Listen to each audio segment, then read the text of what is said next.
I've been called a Nazi by my oldest friends. I've been called the unintelligent conservative by my Facebook followers. But really, I'm just Bruce the Weathered Soul, and you got me here on the Weathered Soul podcast, live from the First No Production Studios in Gilroy, California. How you guys doing this evening? It's another Thursday, and we're here, and we're live, and we're going to talk about things. And man, it's been a wild week out there. I'm telling you, things aren't getting any cooler out there as far as the news is concerned, and the rhetoric that's running around. And I want to get a couple things off my chest real quick. Number one, I do have a Facebook page, a Weathered Soul Facebook page, and I have shut down, and like I promised last week, I went dark on my personal page because I really don't want to post anything on my personal page anymore. If I'm going to do anything with my personal page, I just post advertisements to the show. I post things that I say during the week. Some of the bonus content is on there, but basically I don't post anything through my Facebook page that can get me in a rabbit hole. However, with that said, I do reply to a lot of people's Facebook pages, and that in itself throws me into rabbit holes, and I've had a lot of interesting ones lately, and we're going to get into that later. So some of the stuff that we're going to talk about today on the show is going to be, we're going to talk about the shutdown. We're going to talk about the Castro and Ocasio tax plans that are coming up. We're going to talk about the border wall. We're going to talk about why that almost 80% of people in America are living paycheck to paycheck, and that's just some of the stuff that we're going to talk about today. Also, like I said, I do have a Facebook page. I would love you to come over and be a part of it, and you can search that out at Bruce the Weathered Soul. You just type that in your little Facebook search box there, and it'll take you right to the page, and you can like it, and you can be a part of the show. You can be a part of the audience. You can be a part of whoever does content or who replies and makes comments there. But I gotta warn you that I had a gentleman. I won't name anybody. If I name anybody, I'll probably name him by a first name. Or a lot of the times, what I'll do is I'll just name them by their first letter, their initial. But I had a guy when I posted a post a couple days ago that actually didn't use a racial slur, but kind of indicated that somebody was less than what they were supposed to be. So, you know what? I'm glad that you enjoy my posts on the Weathered Soul podcast page, and you're free to post anything you'd like on the page. However, take note that this page is a reflection of me and my ideas. Okay? I will not tolerate messages of a racist nature. I'm all for free speech, and I will not delete your post, but I will comment and point you out as a direct reflection of your character and not mine. And that just goes for anything. I mean, we're courteous here. I tend to be a libertarian at heart, and I enjoy free speech. I enjoy debating, but what I will not tolerate is people bad-mouthing each other and calling each other names, using profanity, posting porn. Anything like that is just going to be automatically deleted from my site. I'm going to warn you one time, and next time I'm just going to nix you out. I mean, I don't need you here. I've got a following that's starting to build. And I don't need that following being jaded because somebody wants to come in there and just want to be rude to everybody and take anybody on. So that's my little disclaimer for today, and I hope that goes a long way into helping my page grow. You can also get to my Weathered Soul podcast site, and that would be the weatheredsoulpodcast.libsyn.com, and that's where you can go to find the podcast itself. Or you can also go to that site and find me on any of the podcast apps that you want to use, like iTunes and Stitcher and Google Play and TuneIn, whatever you use. I'm getting on more and more every day, and I would love to have you guys download my podcast, subscribe to my pages, and all that stuff. And I would like you to go to my YouTube page too, and I will be sending out anybody who is interested in that. You can find the videos on the Weathered Soul podcast site for this podcast, and also the Facebook page. So wherever you want to go, you go. I also take your emails, so you can contact me at brucetheweatheredsoul@gmail.com, and I'll take your emails and I'll try to answer any questions that you have on the air with that. And that's where I'm going with this. So, hey, it's been a great week. I'm a little kind of flustered over what happened today and yesterday. I posted a preview for my show, and basically what I did was I went and I started researching everything that happened with the Trump broadcast from the Oval Office. And like I said, I'm a supporter of the President of the United States. A supporter of every president that I voted for, and I was a supporter of every president that was ever elected. Whether I liked them or not, whether their policy was good or not, I supported them. I never badmouthed them. I always had my objections to them, and if I had to write something or op-ed about it, I op-ed about it. But I was very courteous in my views and very opinionated. But I also did not take the hate. I mean, the hate is so much these days with President Trump, and I can understand it. Believe me, I really can understand it. I mean, basically the guy is a boob. I'm not gonna cut any corners here. The guy is not articulate. He tweets like a 14-year-old on Twitter. He's not very articulate with his speech, and he's just not polished like a President Bush or a Barack Obama or even a Bill Clinton. So I mean, but we have to give that guy a break. I mean, okay, so you don't like him. So he beats your opponent. So you think he has Russian collusion, and you think all kinds of things that are bad about him because that's exactly the way that you want to think about it. Well, I'll give you another hint about who I want on this website of mine and in my Facebook group. If you just want to be one-sided, you're not going to be open to suggestions or not alternative facts. I want to say alternative facts because I get jumped on all over the place. But if you can't take a different opinion or treat free speech like it is free speech and quit discerning the hate from it and then try to take things objectively, this is not the show for you, okay? If you're going to be a snowflake and whine every time I have a difference of opinion with you, then this is probably not the podcast for you. Okay? But what I am going to do is I'm going to dig out the truth. I'm going to call out the hypocrisy. And I'm basically going to cut through all the bullshit that I can to give you guys a quality show. Okay? So I listen to all kinds of different people during the week. I prep with all kinds of different information that I get off the internet. I don't use CNN. I don't use MSNBC. I don't use Fox News, although I will reference them in some of my posts because one of the things I love to do is I love to go to Fox News and I like to click a picture of their website and then post it on my Facebook page, the Weathered Soul Facebook page, and then write my own little headlines because I think it's pretty ridiculous on the headlines that they do. And I do that as a comical base, and it's gotten me in trouble many, many times with other people that just they just figure, that I am who I consume. Okay, well, I don't consume Fox News, and I don't consume CNN, and I don't consume MSNBC. Excuse me. I absolutely will reference them for the ridiculous type of reporting and stuff that they have there. I mean, I call it sensation news, and that's all you can really call it is sensation news because it's really ridiculous when you really sit down and you think about it and you look at some of their news items, especially their news shows, the cable news. Not so much the website. I think the website themselves have fair news, although some of their videos can be kind of sketchy.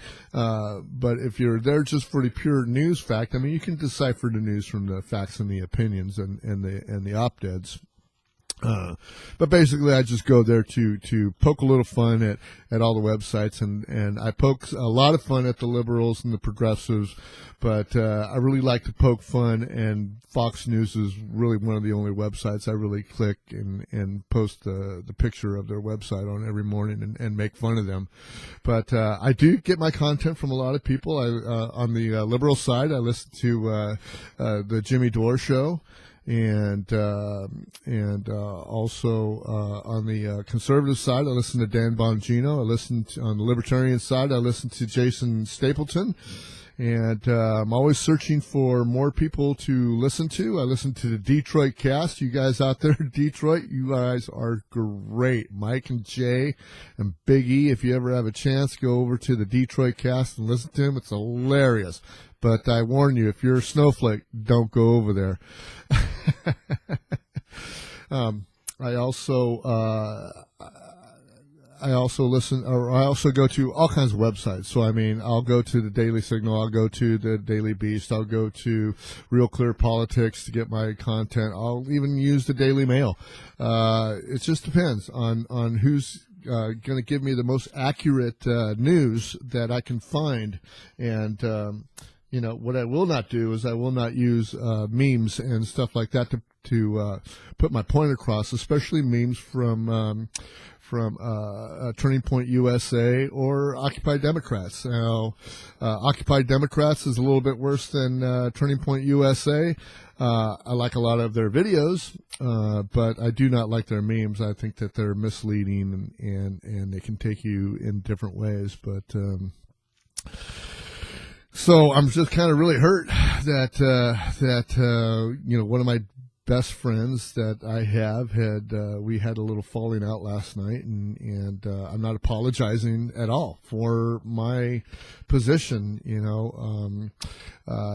If you go to my website or if you go to the Facebook page, the Weather Soul page, you'll find out a lot of things about me because he revealed some things about me. But I think I've revealed these things before. So, I wasn't born with a silver spoon in my mouth. I work a 9 to 5, and this is my side hustle, and I'm hoping someday that I'll make some kind of impact out there in the podcast world, and actually make some money out of this. But hey, listen. Everybody has a life, and everybody has some regrets, and everybody has triumphs, and everybody has defeats. And I happen to be one of those people that has had defeats. And I got called out for my drug addiction because I was addicted to methamphetamine for quite a long time in my early 20s and going into my early 30s. And I defeated it. I'm still an addict because I'll always be an addict. I'll always have that experience that I had behind me, and I will always have that experience to help anybody who has an addictive nature try to get out of that situation, because it's a terrible, terrible thing to be addicted. I'm also a Christian. I love God. Jesus is the Savior as far as I'm concerned, and I got called out for being all fucked up on the Lord. And you know what? That's my preference. If you don't, I'm not going to look down on you if you're an atheist or if you're a searcher or if you're any other type of religion. That's not what I'm about here. I'm all about the freedom of everything that we have here. Okay? I'm not going to look down on you, but I will not be called out. Okay? So, you know who you are out there, and if you're listening, I am hurt. Okay? But I'm not going to apologize for my stance.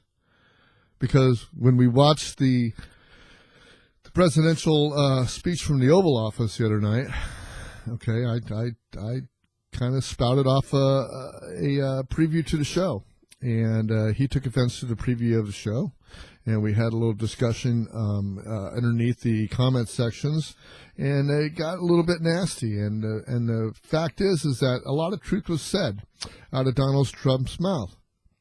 Now, does Donald Trump lie? Well, yes, he does. Does he lie more than he tells the truth? Yeah, probably.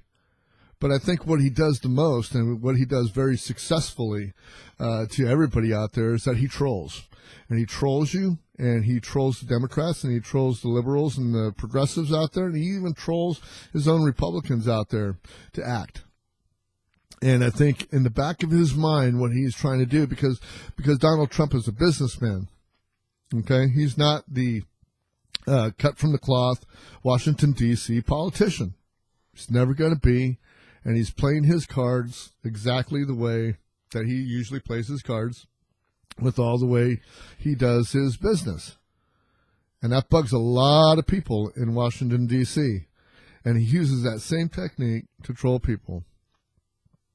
So I just wanted to go through some of these truths that I know to be true, because they are definitely stats that were fact-checked by other people that I trust.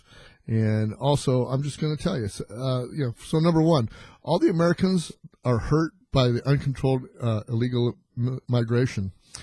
It strains resources and drives down jobs and wages. Among those hardest hit are African Americans and Hispanic Americans.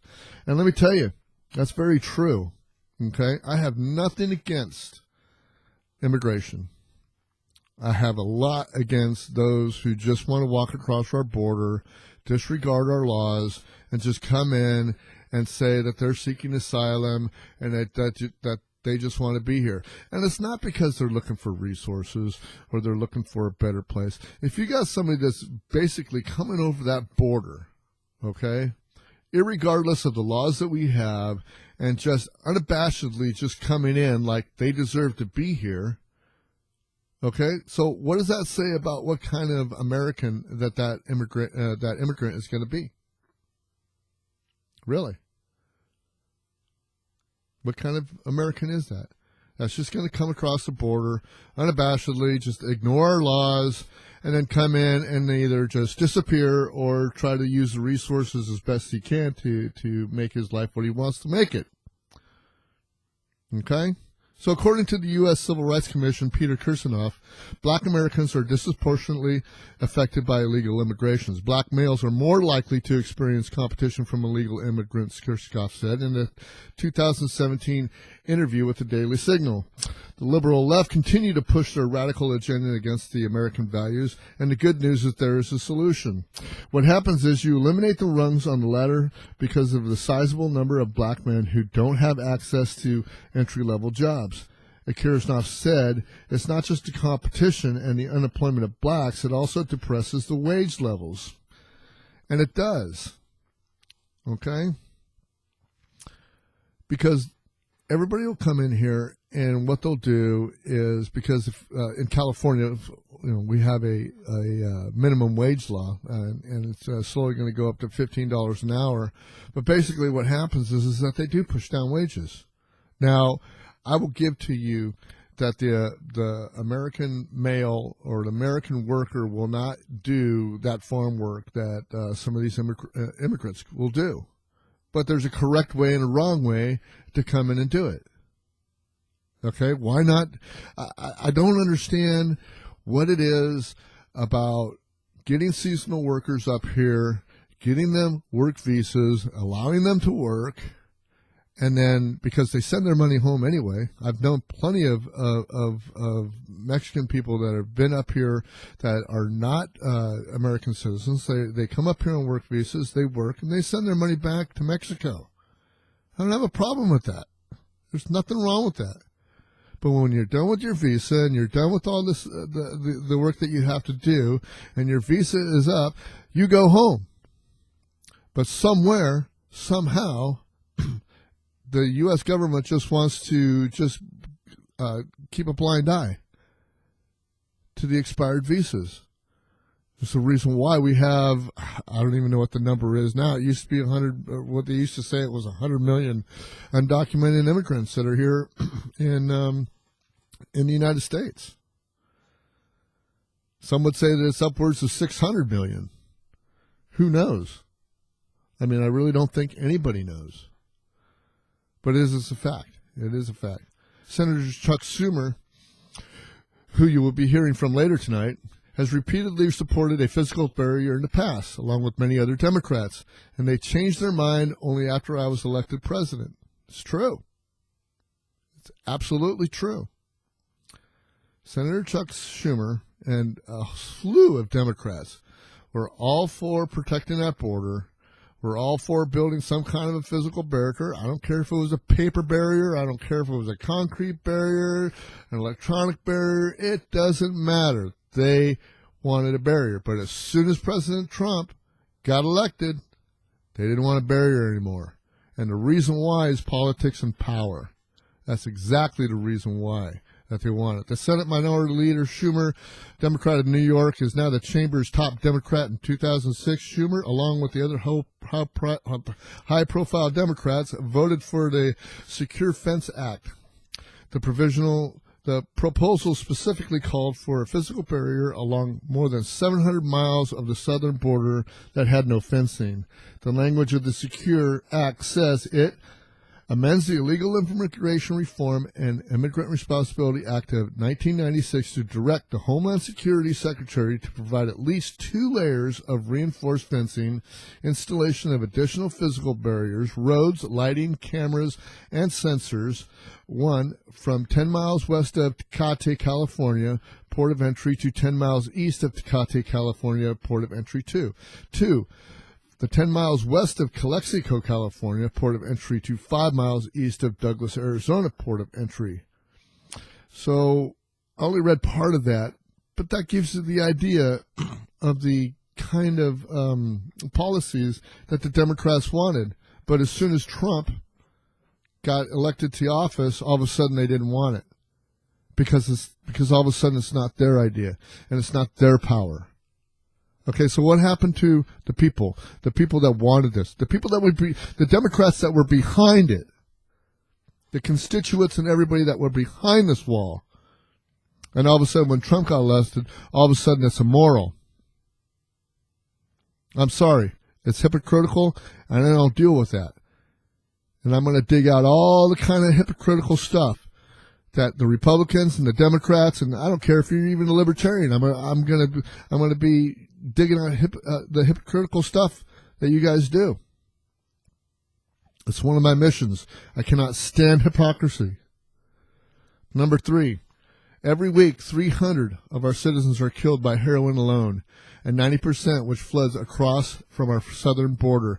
Now, I've heard this freaking argument for the last 2 days about where drugs come from, and it doesn't come through anything other than the port of entries. Well, you know what? That's fine if it comes through the port of entries. The problem is that it's still coming through. And whether it's flown here, whether it's boated here, whether it comes through the port of entry, well, you know what? Maybe we need to beef up the security at the entry points. But the problem is, I haven't heard one damn thing about what the Democrats want to do. Or the Republicans, for that fact. And if I hear one more fucking thing about comprehensive freaking immigration reform, it sucks.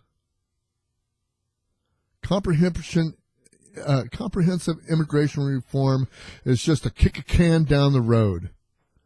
That's all it is. Let's kick it down the can for the next freaking Congress to come in, or the next president, or the next Supreme Court to intervene and make their minds up for us, because we don't want to do our jobs. According to the Centers for Disease Control and Prevention, in 2017, more than 15,000 people died of drug overdoses involving heroin in the United States, and about 288 deaths per week. Mexico remains the primary source of heroin available in the United States, according to all available sources and intelligence, including law enforcement investigations and scientific data, states a 2018 report from the Drug Enforcement Administration. The report suggests that the ports of entries, not unintended border stretches, are where most of the heroin has been struggled. So you see, there is a truth there, and there is truth in what President Trump had said. So I don't want to hear it. Okay, I'm not for the wall.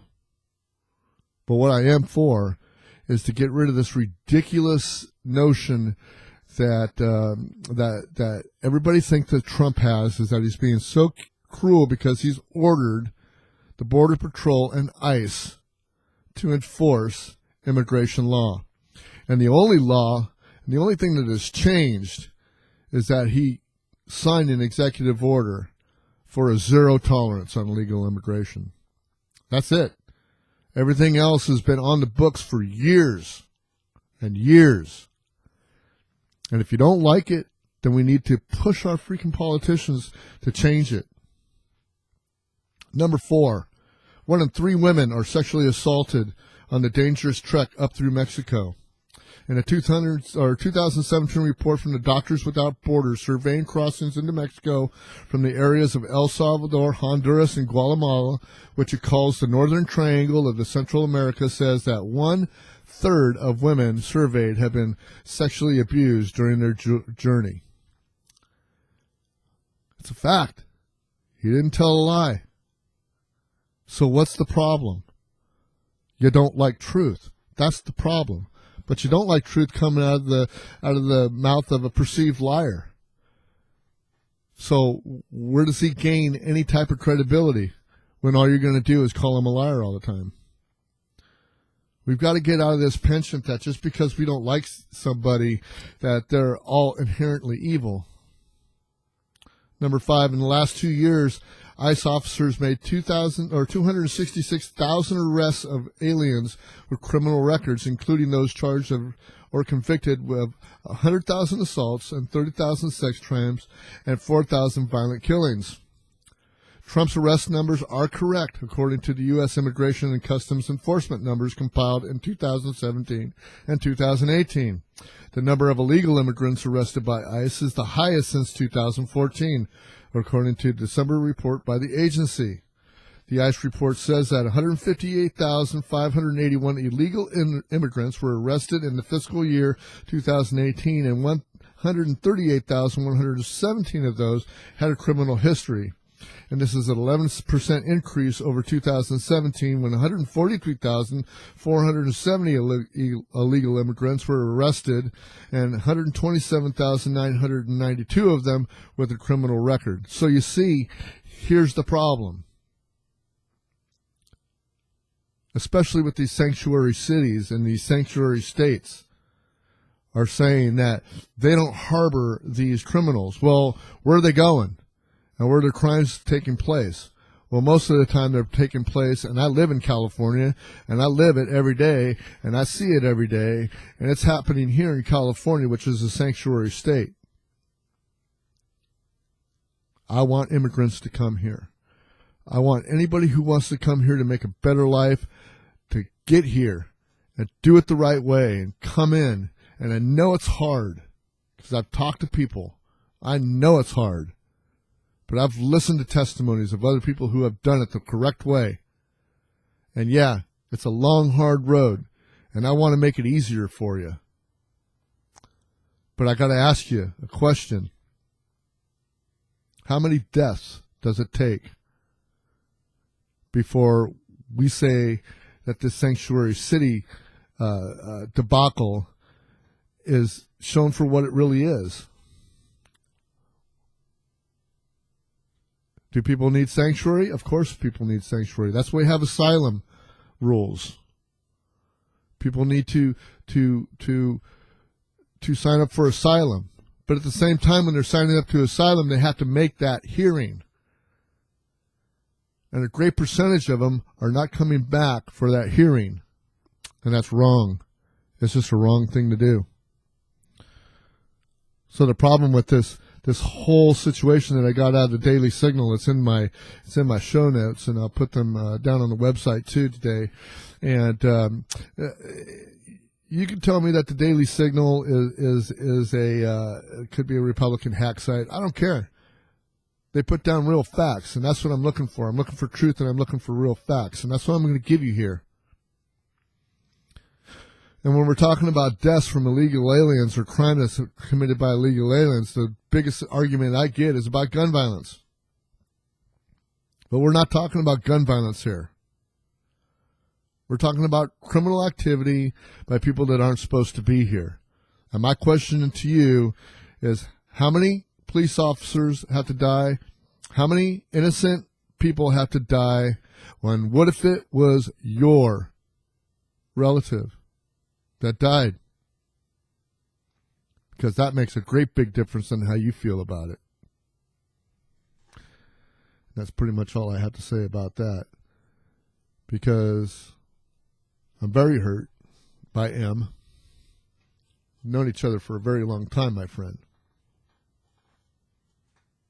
And we've had good times and bad times.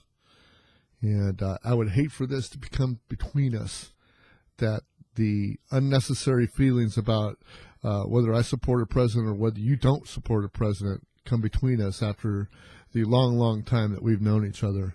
And I just feel that it's one of those things that I just I cannot. I'd rather just walk away. I would rather walk away, my friend.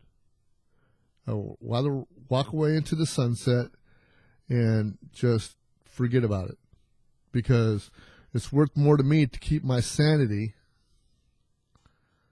than to have to not say that I'm wrong, because I'm not wrong. And I'm not saying that you're wrong. You have your feelings. Your feelings, I believe, are more biased than mine. I mean, that's just the way I look at it. And, if that's the way you feel about it, I mean, hey, bud, that's the way you feel about it. I respect that. But I did not call you names. I called you out. And you called me out. We were having a discussion until you didn't like what I was saying. Until you said that I was a know-it-all. And you put me beneath you. And all I wanted to be was even with you. All my life I've been trying to grab my way up the ladder. So at least I was even with people who always looked down on me. And I'm not going to give that back. Not to you and not to anyone else. All right. So I also crawled down another little rabbit hole today, again, about the Trump situation and the shutdown and stuff. But we got into a little discussion about what really a libertarian is, and the Libertarian View on stuff that happened. And basically it had to do with the shutdown. One of my friends, we'll call him SC, posted a article about the one of the cactus forests down in Southern California or Arizona, and what's been happening is that a lot of vandalism has been going on, graffiti and stuff like that, that has been happening since the shutdown has happened, and I would have to say that that's a deplorable thing, and things going unchecked are not what we really want. As a libertarian, and basically I would just like to explain to you that the Libertarian Party, and I'm a member of the Libertarian Party, is a very splintered party. We tend to think of ourselves as an up-and-coming party, but we've got a long way to go. We've been around for 30, 40 years now, and we still have not found our way, and we are still splintered. And if there's any other libertarians out there, we need to find our way, man. We need to find our way out there so we can have our voice heard. There's a couple of people out there that are serving us, Thomas Massey and Mike Lee. They're doing a fantastic job. They're making excellent choices with the ways that they are trying to move their respective houses and things in their state. And I'm proud of what they're doing. But we got to come together. We got to come together with an agenda that we are agreed with. And one of the agendas about libertarianism is that we want a small government. And the misconception is that libertarians don't want any government, and libertarians don't want any taxes, and libertarians don't want a lot of things that the current government and the big bloated government affords us. And I happen to be one of those ones that actually want to have a little bit of government. I'm one of those ones that want to have a little bit of taxation, but that taxation has to be a voluntary tax. not a imposed tax that is done at the end of a gun. I mean, there's certain things that we need. And one of the questions that was brought forth is because we had this vandalism and the stuff that was going on in this cactus forest, this protected national park, was the fact that what we were going to do. What would a libertarian do in that situation? Well, you know what? I've got an honest answer for that. And the answer is, I don't know. Because we're not presented with that. I don't know what we would do with the government. I don't know what we would do about taxes. I don't know what we would do about a police force or a fire department. We have a bake sale, a cookie sale. What do we do? I don't know. But when we're talking about libertarianism, we're talking about something that was set up by the forefathers. That Bill of Rights, the Constitution, that gave us the power to govern ourselves and took away the power of the people that wanted to govern over us. And somehow, some way, we ended up giving away all that liberty, and they keep taking it from us little by little. And if we're not careful, we're going to lose it. Now back to the question about, it was Joshua Tree, National Monument. I think in a libertarian society, it would have been privatized. I think somebody would have owned it. I think somebody would have been deemed to take care of it, whether it be through government intervention or whether it be through private enterprise. But I think it would have worked. Nobody's ever given it a shot.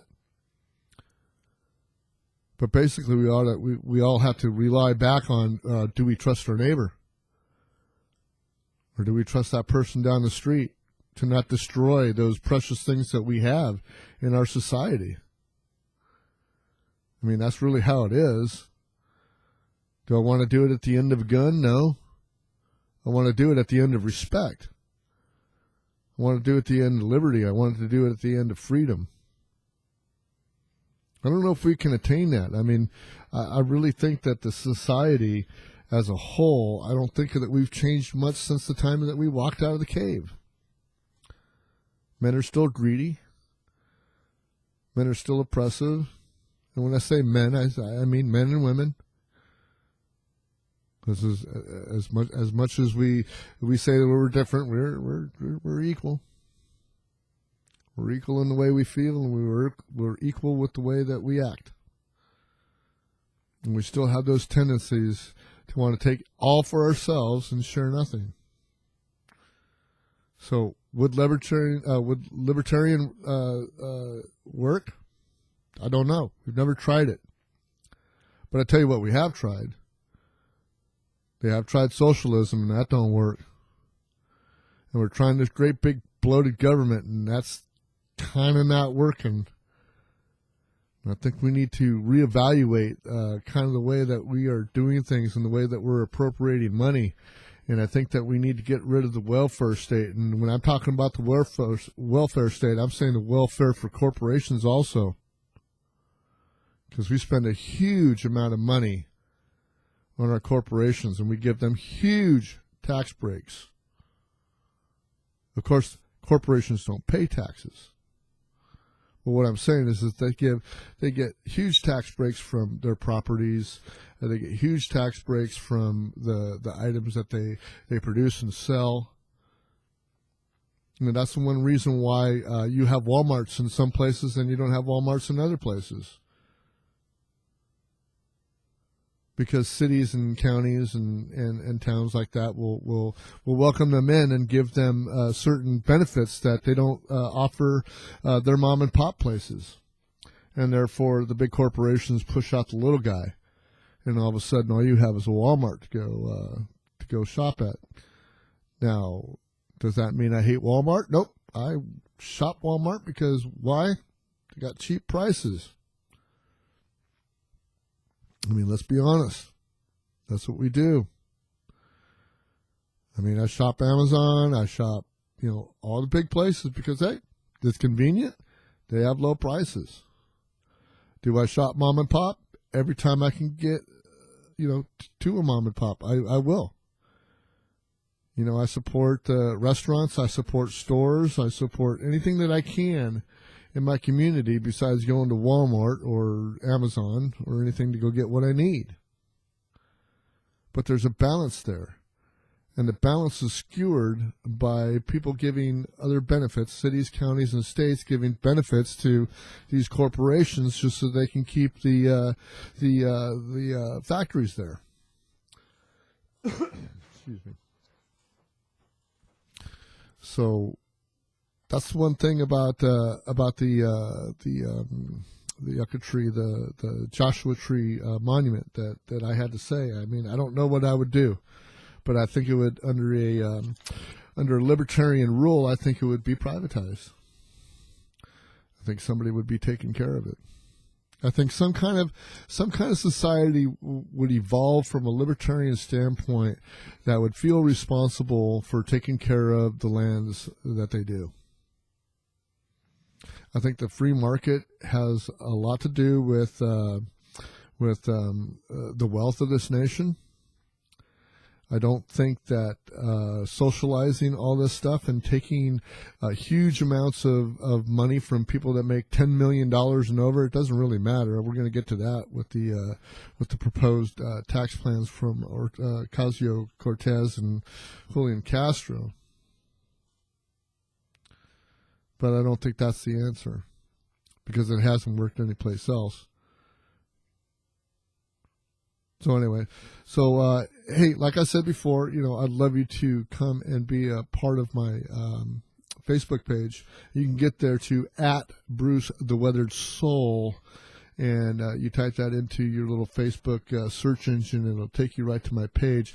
I also have the web page for the podcast, which is theweatheredsoulpodcast.libsyn.com, and then also you can contact me at my email address at brucetheweatheredsoul@gmail.com. Love you to have your comments there so I can comment back to you. So let's talk about these tax plans. So the new Congress is here, and the new House, the new Democratic House has showed up, and they're wasting no time into bringing their type of government that they want to bring here. And I knew it. But in the same token, I knew that the Democrats were going to do exactly the same thing that the Republicans were going to do. They're going to try to bloat the government. They're going to try to spend more money, and of course, Republicans like to cut taxes, but Democrats like to raise taxes. So we can't win for losing either way because nobody likes either decision that happens. Either half the people hate taxes or half the people love taxes. But then you got Alexandria Ocasio-Cortez, who is a very, very smart lady. And let me tell you, don't sell this lady short. Okay, a lot of press has been putting on her about how dumb she is and how she is not fit to serve her constituents. But let me tell you, she's got them eating out of her hands. And if she's able to do that to a small little community that she's involved in, she's able to do that on a national level because now she is a senator, or she's a House representative. So she's proposing a 70% marginal tax rate on earnings above $10 million. I mean, think about that. I don't know. I don't know anybody who makes over $10 million, but I tell you what. If I did make $10 million, would I want to put 70% of my marginal tax rate on top of that $10 million? Okay, so I don't get taxed, or I get taxed at the 37% up to $10 million. But then again, after $10 million, I only get 30% of that. I don't think so. I got some neighbors of mine that just came from Venezuela, and I talked to them when they first moved here, and I thought it was interesting because the Venezuelan crisis was was kind of I don't know. We had just started hearing about it probably a couple of months before I really met them, but I was really interested on how they got here and why they were here. The daughter is very American. She's she doesn't even speak like she's from Venezuela. There's no accent or anything like that, but she was going to college here. But the parents were very very Venezuelan and very had their accent down. And I asked them very much. I'm going like, so you came here from Venezuela? And they go like, yeah. And I'm going like, well, how's it going over there? What did you do? And they go like, well, we don't know. We got out as soon as Hugo Chavez was elected because we smelled the blood in the water. And I'm going like, blood in the water? And they go like, yeah. You know, once they started nationalizing and socializing everything there, we knew that our money was going to run out and that we weren't going to be part of the elite. So we packed up and left. And what you've seen a couple of years later since I've met them is the total collapse of their economic system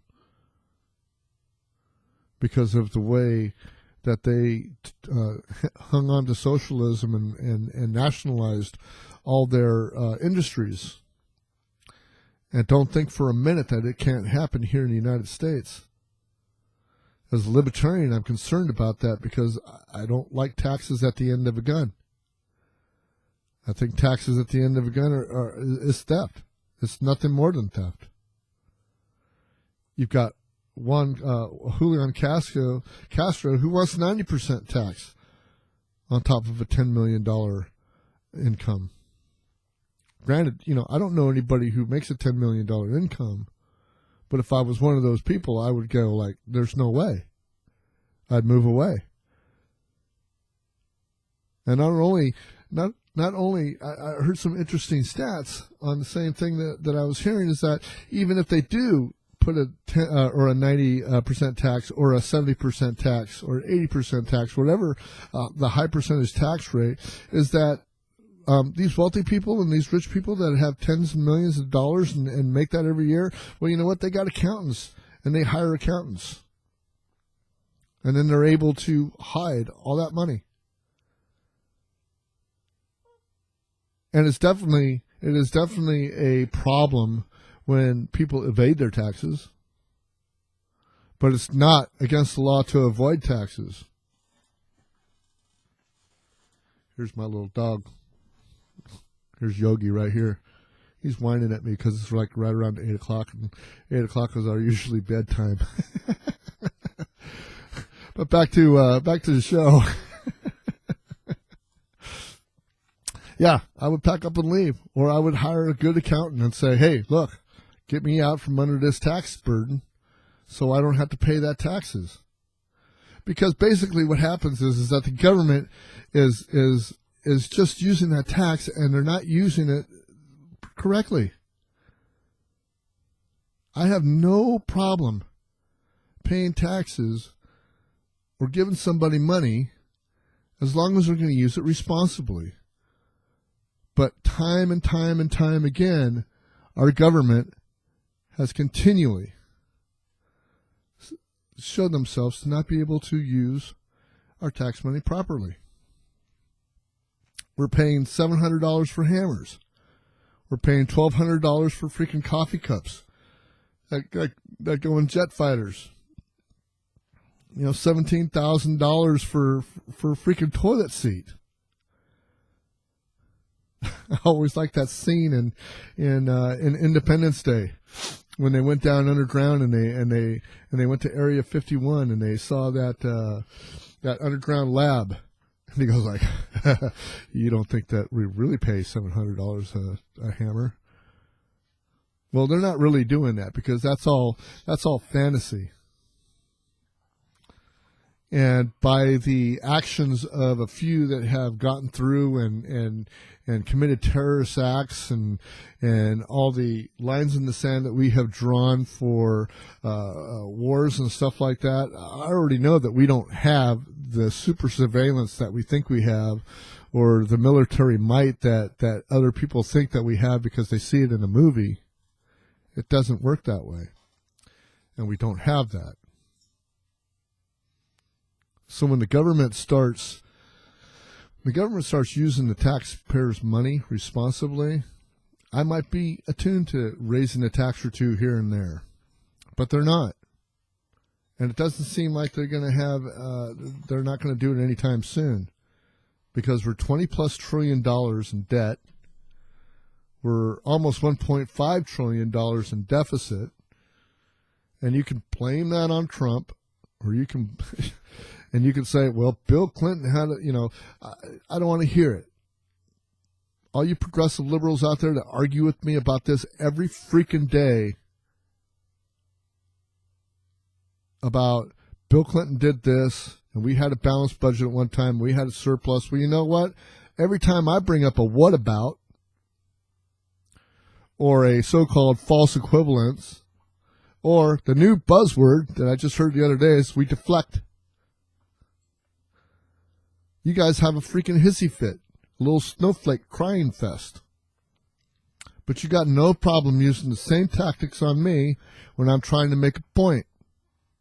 Or any of my other people that I share stuff with on Facebook. So, you want to play fair?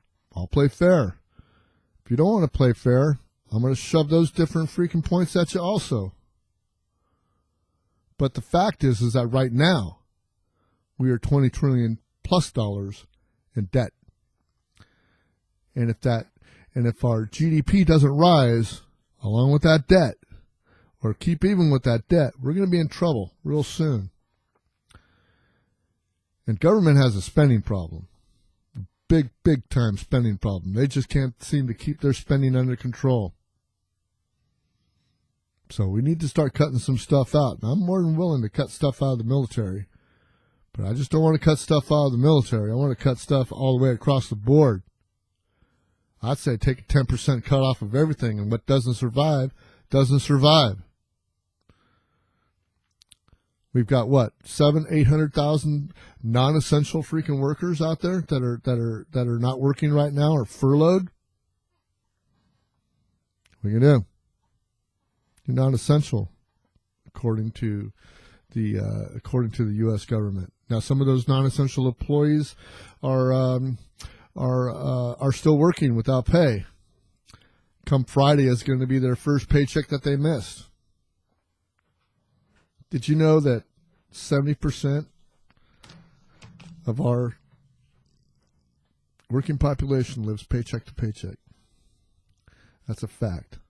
I looked it up today. I looked it up on many sources. I couldn't believe it. It ranges anywhere from 78 to 81% of people that live paycheck to paycheck. That is astounding. Not only is this astounding, I'm not going to put anybody down, but it's damn near irresponsible. And look, hey, I've been one of those guys, all right? I've been drug addicted, homeless, sleeping in my car.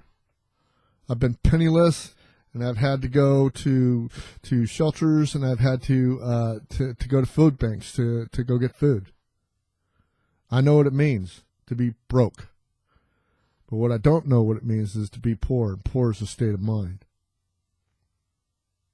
But to live paycheck to paycheck, I have learned, and it took me a long time to learn what it means to save a penny here, to have a penny later. And you can do it. I'm a veteran. I'm a graduate of the Financial Peace University from Dave Ramsey. DaveRamsey.com. Go there. Learn how to take care of your finances, because another shutdown is going to come. You know, construction workers and people that are in the trades know this well, that good times are good and bad times are bad. And a lot of these construction workers, at least the responsible ones, know that they got to put a little bit away, because they know that one day that the construction jobs are going to dry up, and they're going to have a little bit of time off before construction comes back. So they've got to use their savings to make it through. So what I want to urge you is I'm going to give you a little hint on Dave Ramsey's baby step number 1, the very first baby step that you have. And this goes for single people, this goes for married people. And if you're married people, you need to save $1,000, right away. Single people, you need to save $500 right away. This is not the emergency fund that you need to get through 5 or 6 months. But it is something that happens because every once in a while you have one of those $500 or $1,000 nightmares that just happen to happen because shit happens. Life happens. And I know you can do it. I know you can do it because I've been there.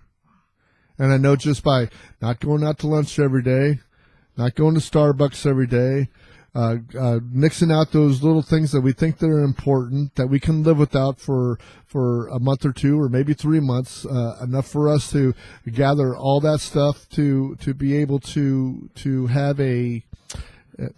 Those are my dogs fighting and playing right now. I don't know why they want to be in here, but like I said, it's my bedtime. But yeah, you pull all that stuff away, and all of a sudden that $500 or $1,000 comes pretty quick. And then what you do when you have that $500 or that $1,000 is you stick that sucker in a safe. And then you use that for an emergency. And an emergency isn't I have to go skiing for the weekend. Or the emergency isn't that, I have to go to this concert. An emergency is, hey, my car broke down, which can cost you $1,000 really quick. Or I need a tire. Or a loved one passed away and I need to get to New York and you live in California. Or one of your friends happens to have a need, and you got to use that as a token of charity. I mean, you can use that emergency fund for emergencies only, and it's just not only for you. But as quickly as you use it, you need to replace it also. So we'll be going through this for the weeks to come. I'll be quoting Dave's baby steps. I'm not going to give you his whole plan because that would be plagiarism, and I don't want to step on his toes. But I would direct you to his website, which is daveramsey.com, and you can go there and you can get his system, and it is fantastic. It pulled me out and got me to where I am today. 20 years ago, I was penniless, evicted, homeless, along with my kids and my wife. And now we own a house here in Gilroy, California. I've got a studio that I'm doing this podcast in, and I'm living proof that you can do it. You can be all fucked up on drugs. You can be all fucked up on the Lord. You could be a Nazi. You could be an unintelligent conservative. You can be all those things, and you can still be successful. And I want to thank you guys for being here again. Get me at The Weathered Soul for your Facebook. Get me at The Weathered Soul Podcast. Hold on a minute. That is The Weathered Soul Podcast.libsyn.com. And you can email me at brucetheweatheredsoul@gmail.com.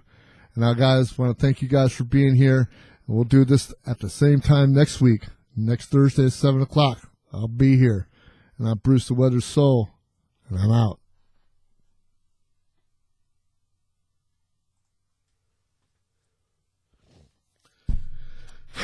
You guys are a pain in the ass.